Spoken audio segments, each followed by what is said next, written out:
Welcome back to the channel.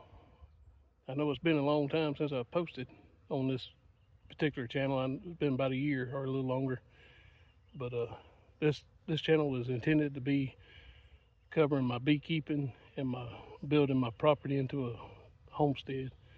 And last year when I actually got it started a little bit, I ran into some setbacks and all, and I wasn't able to film. But hopefully this is a channel update for the channel, and it's going to be the start of being able to get everything started back and posting videos again and all. What this channel is about mainly is I've retired from my full-time job now, so my beekeeping hobby that I've had for the past couple of years, I'm working on actually building it up into an actual viable business or a sideliner.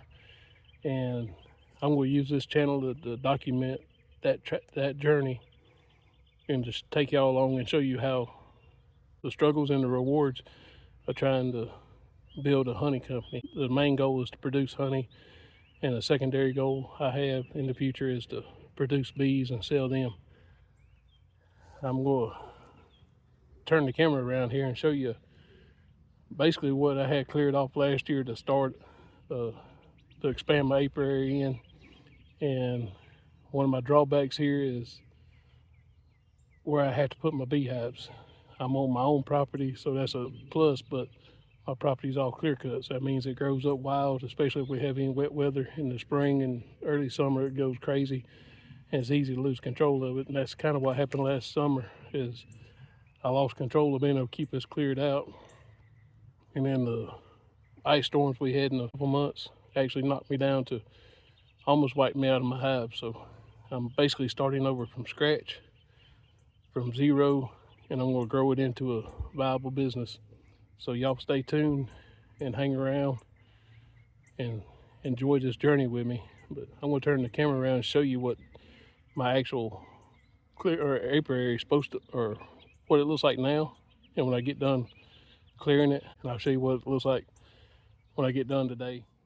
This is the mower I use to clear my property.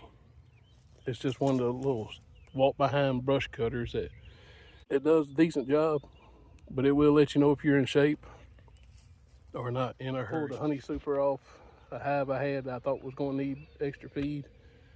I spun the honey that was in it out the other day, and I got it sitting out here so the other bees from other hive can rob it out.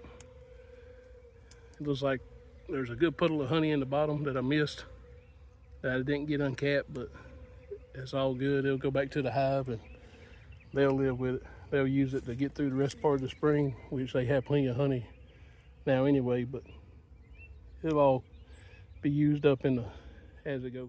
This area right here, back to that tree line and over to those Chinaberry treetops that you can see, is all supposed to be clear. Last year I had it all cleared out, and like I said, with the weather and my work schedule, I lost control of it and it overgrew on me. So hopefully today I can get in here and get it cleared out without getting stung. I got the bees right here robbing out this box for me, finished cleaning it up, and I got my other main hive right over here on the side of this little thicket where I originally had my beehives at, but they're all eventually gonna move down here on this flatter area. So y'all stay tuned, and I'm gonna crank up. I'm not gonna bore you with watching me push a mower back and forth, but when I get done, I'll show you what it looks like. Well, I was cutting this patch right here in front of my beehive I have left, and I had a huge wave of bees come out at one time. I don't know if it was coming after the mower or if it was just a bunch of foragers coming back out to go out and get more pollen. But either way, I decided to back off and watch them for a minute, see what they're doing. One part of beekeeping a lot of people don't really think about is maintaining around your hives. This is the last day of February 28th, 2026. It's kind of hot out here today, about 70 degrees, somewhere around there. And this Italian hive is working overtime right now, getting ready, starting to build up. It's a pretty strong hive. But can you imagine that thing in June and July when it's full size and having to come over here and run them over in front of it? It gets a little aggravating, a little testy sometimes. It'll test your nerves for sure. A lot of people think raising bees and collecting honey is just put them in a box and go back and get your honey in a couple months. There's a lot of work to it. Well, I may be done for the day, but as you can see the difference between the first shot I did and the second. I got my original hive stand almost cleared out, but down here is where my hives are all going to transfer to eventually. My goal is to get to 20 hives, and I could probably fit 20 in here. I ain't sure where I got it right now, but I am going to expand it over the next few days. It's supposed to be up in the 80s at the end of next week.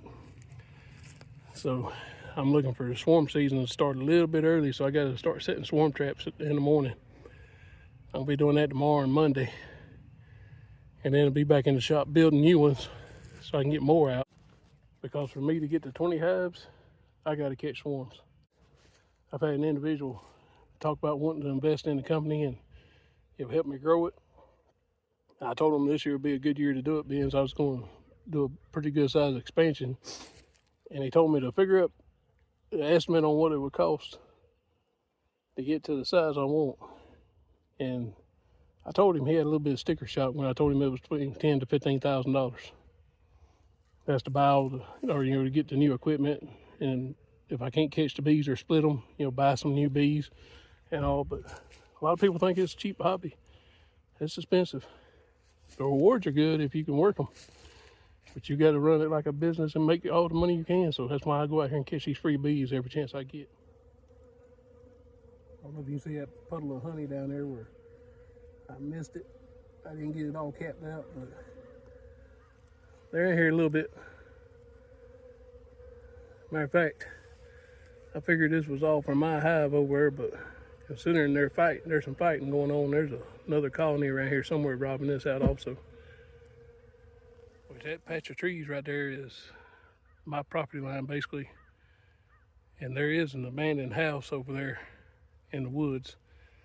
And I've been catching swarms here even before I had my own bees. And I believe they're coming out of that house every year. So these bees over here fighting over this honey on this, they're fighting over this or telling me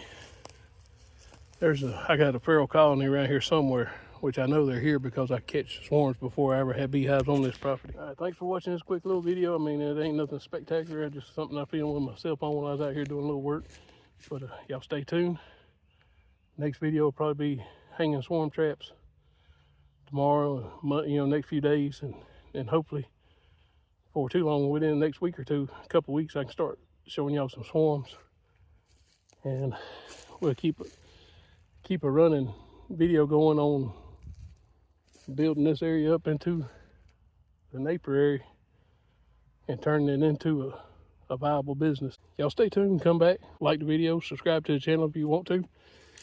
It doesn't cost you anything, helps me out in the long run, but y'all come back, see what we got going on next.